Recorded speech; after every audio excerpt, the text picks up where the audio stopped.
Chapter 8. On the Beach. I held my stick tightly and looked around. There was a narrow space between the rocks. I ran towards it. "Hold him!" shouted Moreau.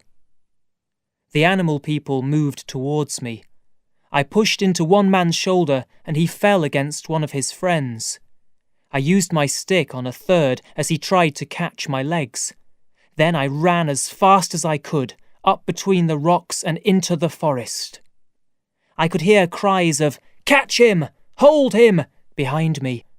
But luckily the animal man nearest me was too wide for the narrow space between the rocks, and the others could not get past him for a minute or two. I went deeper into the forest, cutting my legs on the plants. Soon they were following me, crying like hungry and excited animals. I ran and ran. They were getting closer.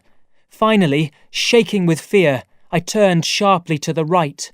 The noises of my followers grew quieter as they continued straight on.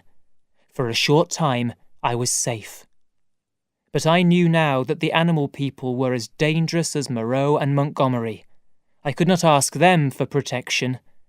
I decided to go back to the house. Maybe I could find a gun or knife there. It was my only hope. I walked along the beach, leaving behind me a thin line of blood from my leg. Suddenly, far in front of me, Moreau, Montgomery, and the dogs came out of the trees with the animal people close behind them. As they came towards me, I had no more hope of life.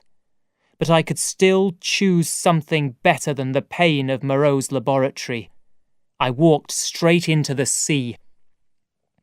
When I was 30 meters out, the water was still only at my waist. From the beach, Montgomery shouted, "What are you doing, man?" "I'm going to kill myself," I said. Montgomery looked at Moreau. "Why?" Moreau asked.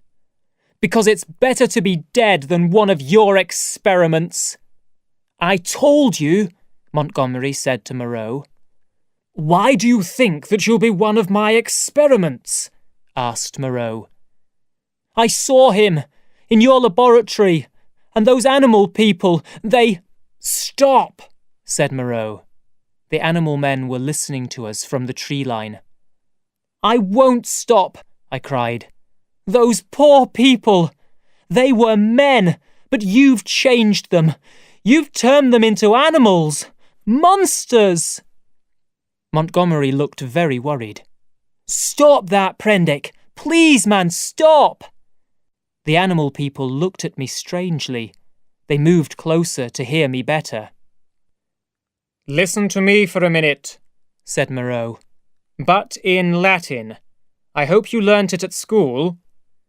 He started speaking to me in Latin. My Latin was not very good, but his meaning was clear. These animal people were not men, he explained. They were ordinary animals until he changed them in his laboratory. "I don't believe you," I replied in English. "They talk, they build houses, they use tools. Animals can't do these things." "Come back to the house and I'll explain," he called. "No, I'm staying here." "The sea here is full of dangerous fish. They'll eat you if you go much further." "That's fine," I answered. "Better than your laboratory." "Wait a minute," he said. He took a gun out of his pocket and put it down on the sand. "Montgomery will do the same," he said. "We'll go up to the top of the beach. Then you can get the guns." "I won't," I answered.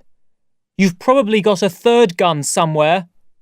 "Think sensibly, Prendick. We didn't want to have you on this island. Why not if we needed you for our experiments?" "Why did you tell the animal people to catch me?" I asked. "This island is dangerous. We wanted to bring you back to the house. It's safer there." I was silent, thinking. Was it possible that his words were true? "But I saw," I said, "in the laboratory." That was the puma, cried Montgomery. Listen, Prendick, this is crazy.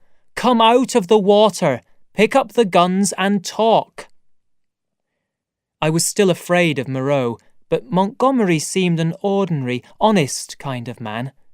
I decided to believe their story. Go up the beach with your hands above your heads, I said. We can't do that, said Montgomery, moving his eyes towards the animal people. They mustn't see their masters in a position of weakness. Well, okay, but go back as far as the trees. When Moreau and Montgomery were at the tree line, I picked up the guns and joined them under the trees. That's better, said Moreau in an unfriendly voice. I've lost a day's work because of you. Without another word, he and Montgomery turned and walked back towards the house. The animal people watched me silently. Were they ordinary animals in the past? Perhaps. But in that minute they had the look of small children who were trying to think.